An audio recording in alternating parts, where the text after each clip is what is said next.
जय महाराष्ट्र.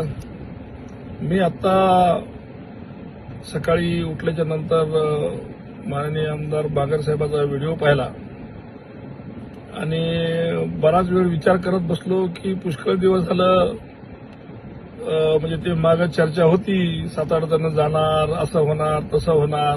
त्याला आता थोडासा ब्रेक लागला. आता शिंदे साहेबांचं आणि फडणवीसांचं थोडंसं भानगडी चालल्या की लगेच आपल्या बांगर साहेबांना सुरू केलं. नागेश पाटील आमचे असंच आज नाही उद्या होणार, काय की गणित लागणार, काय की वजाबाकी गुन्हाकार ह्यो त्यो. ते बांगर साहेब काय कसं काय हिंगोली काय फिसकटला का काय, जरा वाळू घसरली वाटायला पायाखालची म्हणून हे चालू आहे का? असं केल्याच्या नंतर काही फरक पडत नसते. नागेश पाटील काय चीज आहे सगळ्या दुनियाला माहित आहे. तुम्ही काही बोललं तर काही फरक पडणार नाही. पण मला असं वाटायला लागलं की हिंगोलीमध्ये लई टर्या मारू लागले, काही जरा असं कमी जास्त झालंय का, म्हणून आमची काहीतरी असं काय अजून दुसरं काही पैंतरे आजमावं लागायले काय तुम्हाला. असं काही वक्तव्य करून काही फरक पडणार नाही. काम करा, मेहनत करा, लोकांना खुशामती करा, लोकांना हात जोडा. असं काय दंडकत दाखवले होय ना, हात जोडा होईल काही ना काहीतरी. पण अशा अफवा केल्यानं काही फरक पडत नसतो आणि ते पण अशा टायमाला अफवा केल्यानं काही फरक पडत नसतो. त्यामुळे आपल्या सगळ्यांना विनंती करतो बांधवांनो, असे व्हिडिओ आता रोज काही ना काहीतरी बिनबुडाची गाडी आता काही चालू राहतील. त्यामुळं सावध राहा अशा गोष्टीपासून. नागेश पाटील काय चीज आपल्या सगळ्याला माहिती आहे.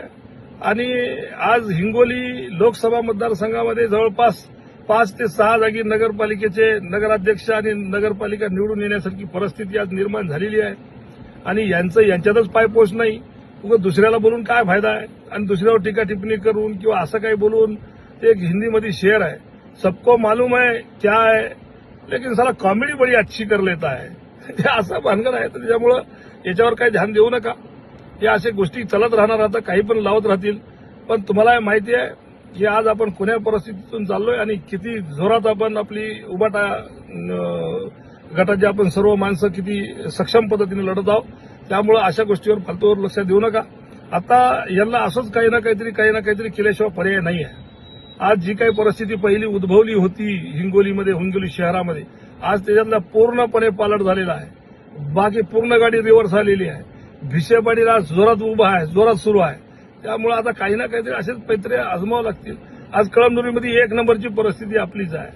त्यामुळे हे असं गोष्टी होत राहणार आहेत. त्यामुळे आपण याच्याकडे काही लक्ष घालू नका. मित्रांनो, आपल्या जोरात काम करा. कोण्याही परिस्थितीमध्ये उद्धव बाळासाहेब ठाकरेच्या पाठीशी खंबीरपणे उभे राहा. आणि मी पण उभा आहे आणि काळजी करायची काही आवश्यकता नाही. आपण कोण्याही परिस्थितीत नगरपालिका जिंकू म्हणजे जिंकू. धन्यवाद. जय हिंद, जय महाराष्ट्र.